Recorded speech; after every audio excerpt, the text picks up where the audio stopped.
Alright guys, before I get started on the video, check me out on Facebook, MindMax Gaming. I've been doing a lot more on there now. I'm just updating you guys. I'm trying to upload a meme every day, so that's some pretty funny shit. Be sure to check that out and drop a like down. Hugely appreciated. And guys, if you like the video, be sure to thumb it up and subscribe if you aren't already. It actually helps me out greatly. Enjoy the vid. What is up, fellas, and welcome to my 5.1 Arms Warrior PvP guide. In this guide I'm going to be covering the talents, glyphs, stat priority, gemming, weapon enchantments, cooldowns, macros, and ability priority and rotation. We can't really call it a rotation, but that's what we'll call it. Alright guys, so let's have a little look at the Arms Warrior spec. The great thing about Mr. Pandaria is you can pretty much choose what you want and not really worry about how you'll do, because there's not a big difference on how you play due to the talents that you spec now. It's more player based and depends on how you are as a player. First of all, I'm just going to go over what I've chosen. I'm not going to go into too much detail about the other ones because we'll be here all day. So first of all, I'm going to go Juggernaut. This allows you to charge every 12 seconds instead of every 20. This is probably one of my favorites, definitely out of the three. Next is Second Wind. This allows you, when you're below 35% health, you passively regenerate 3% of your health per second, which is amazing. Also, you generate rage when in a stun. Next is this tier. You can pretty much go for whatever you want, which suits your style. I personally like Piercing Howl. I just like to always keep people in snares, and it's nice appealing. But this one, just go for really what suits you. The next one, I definitely recommend to go Shockwave. This is a 4-second stun. And it does deal a little bit of damage as well, which is quite nice. It's only on a 20-second cooldown, so that's awesome. 4-second stun on a 20-second cooldown, provided you hit them. But with practice, that makes perfect, as always. So you'll get there eventually. Bladestorm's pretty nice for RBGs, so if you're RBG based, you might want to go Bladestorm, but still Shockwave is very good in RBGs for CC. Next, I've used Mass Spell Reflection. This way I don't have to change like a shield if I'm trying to get a clone or a polymorph or a deep freeze, trying to get that reflected, which is nice and quick. You can also go Safeguard if you do a lot of intervening. It does replace intervene, but it's like an improved version of it. I go Mass Spell Reflection though. On the last one, I've gone Avatar. This increases your damage dealt by 20%. For 24 seconds. This is amazing. It also breaks all roots and snares on you at the time. It's on a 3-minute cooldown, but this way you can incorporate it with Recklessness and your burst trinket maybe. Right, so this is pretty much the spec for an Arms Warrior. I'm going to be moving on to glyphs right now. Alright, so for glyphs, I'm just going to talk about the major glyphs. Minor, just do whatever you want. They don't matter at all. That's just for looks. So for major, I use the Glyph of Bull Rush. What this does is your charge generates 15 additional rage. So instead of 20, it will generate 35. This is pretty awesome because warriors are all about their rage pretty much. So the more rage you have, the more damage you deal. So that's really good. Next, I use Glyph of Hindering Strikes. And what this does is your heroic strike reduces the target's movement speed by 50%. This way you don't have to be constantly spamming Hamstring to slow your target. I use Heroic Strike a lot, so if you do use Heroic Strike a lot, I'd recommend using this glyph. If you're more of a slam player, you can probably look into something else. The last glyph is Glyph of Death from Above. This reduces the cooldown on your Heroic Leap by 15 seconds and increases the damage by 100%. So this 15% reduction brings it down to 30 seconds, which makes warriors really mobile with charge and intervene. So yeah, I definitely recommend using this. Okay, now on to stat priority. Right, so the stat priority you want is an expertise of 3% or above, then your melee hit of 3%, then PvP power, strength, PvP resilience, crit, then mastery, then haste. So if you need to get more of expertise or melee hit, you want to either reforge out of mastery or haste. What the 3% of expertise does is it eliminates the chance that your attacks will be dodged or parried by casters. If you get above 3%, it works towards melee classes, but 3% is pretty much all you need. Having 3% of melee hit eliminates the chances that your special abilities or your yellow hits will miss against the target. PvP power increases all damage dealt to players, minions, or pets in PvP zones, and healing done in PvP zones. Strength increases your attack power and the damage done by all of your abilities. PvP resilience provides damage reduction against other players and their pets. Crit increases the chance that your abilities will critically hit for 200% more damage. Mastery increases the chance that your melee attacks can trigger an additional attack for reduced damage. And then haste increases your attack speed. Alright guys, now on to gems. For your meta socket, you want a reverberating primal diamond. For blue, a stormy river's heart. For red, a tense imperial amethyst. And for yellow, a radiant wild jade. Alright, weapon and weapon enchantments. You want to be using a two-handed weapon, an axe, a sword, or a mace. And ideally you want to be using the dancing steel enchant. But if you can't afford this, Windsong offers a cheaper alternative and still works pretty well.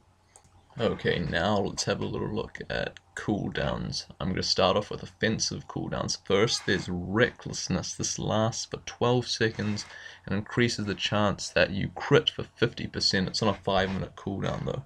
Next, Avatar. This is on a 3-minute cooldown. It lasts for 24 seconds, breaking all roots and snares when activated, and deals 20% more damage when active.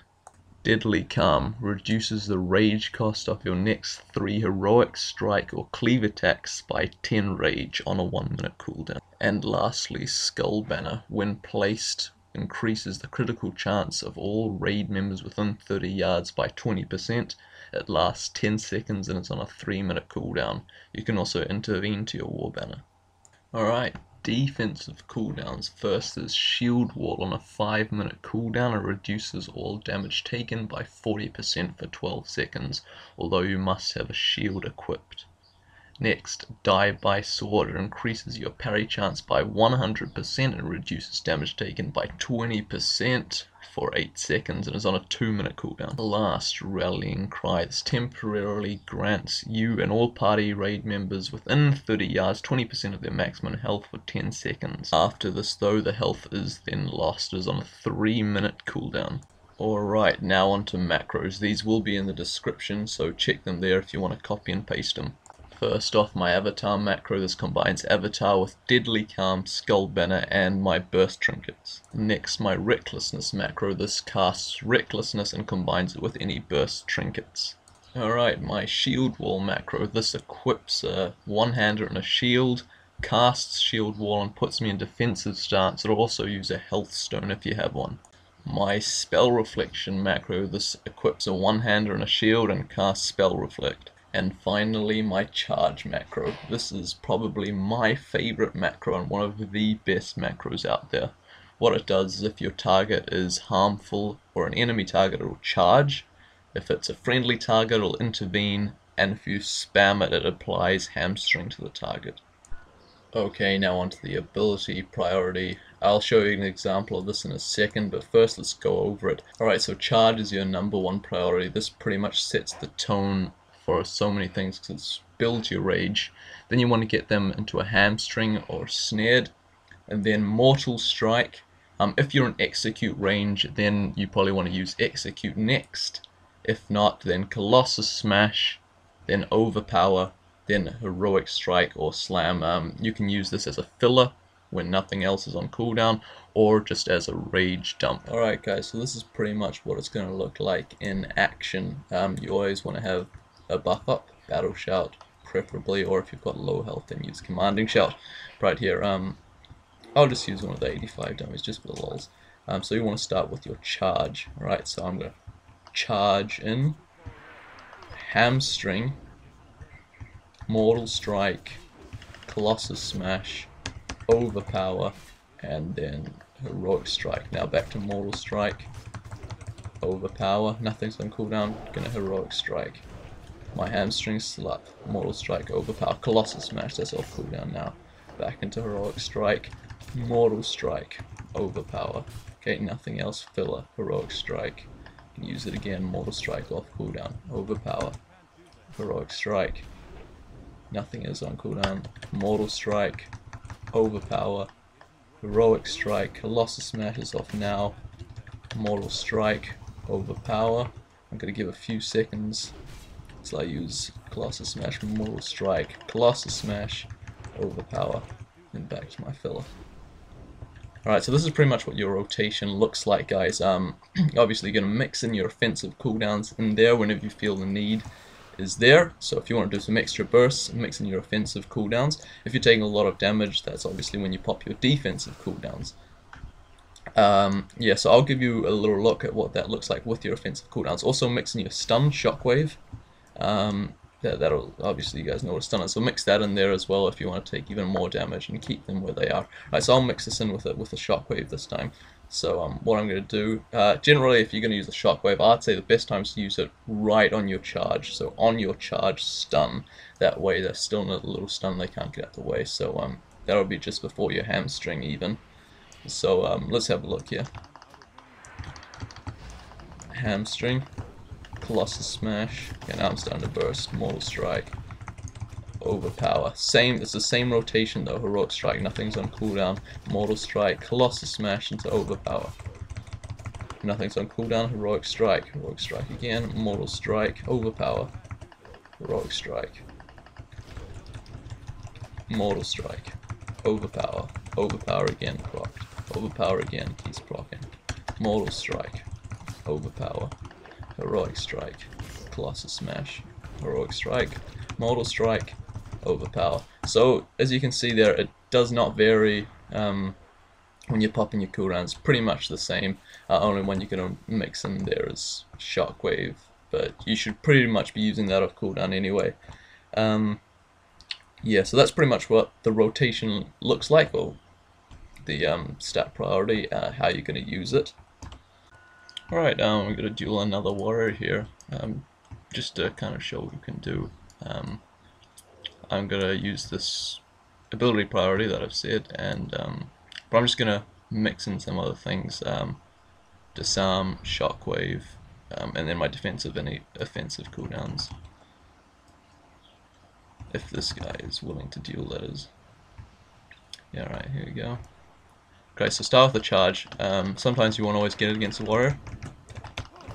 Hamstring, Mortal Strike, Colossus Smash. Shockwave.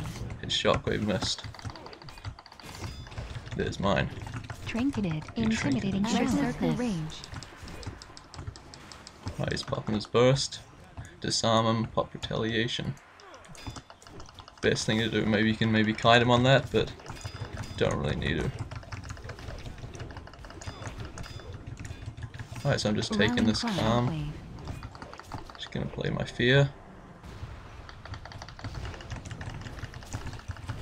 Right now I'm gonna burst. See, and that's pretty much how easy it is. I could have probably taken that without my burst. But yeah, but just remember that stat priority in there, and then you can pretty much do that. Alright, I'm gonna duel another warrior here. I don't have Recklessness this duel, but this won't stop me. Starting off with my charge again. He's trying to let me not get it. Shockwaving.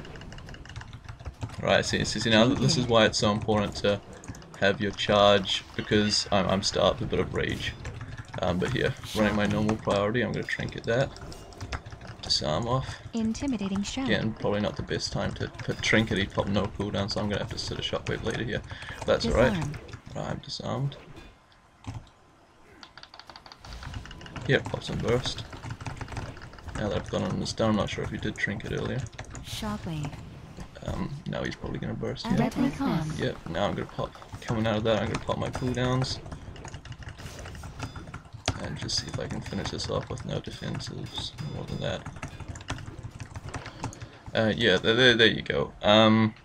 He did a recklessness there, but that doesn't matter. So just pretty much from the ability priority, and you can beat most other players. Like I'm just as good as that guy there. So yeah.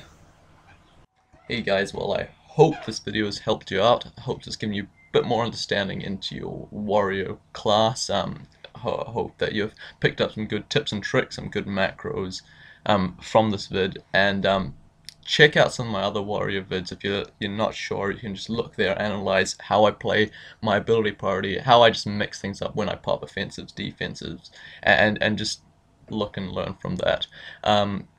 Hey guys, if you did like the video, be sure to leave a like and a favorite, subscribe if you're not already, and I'll be uploading more vids just like these.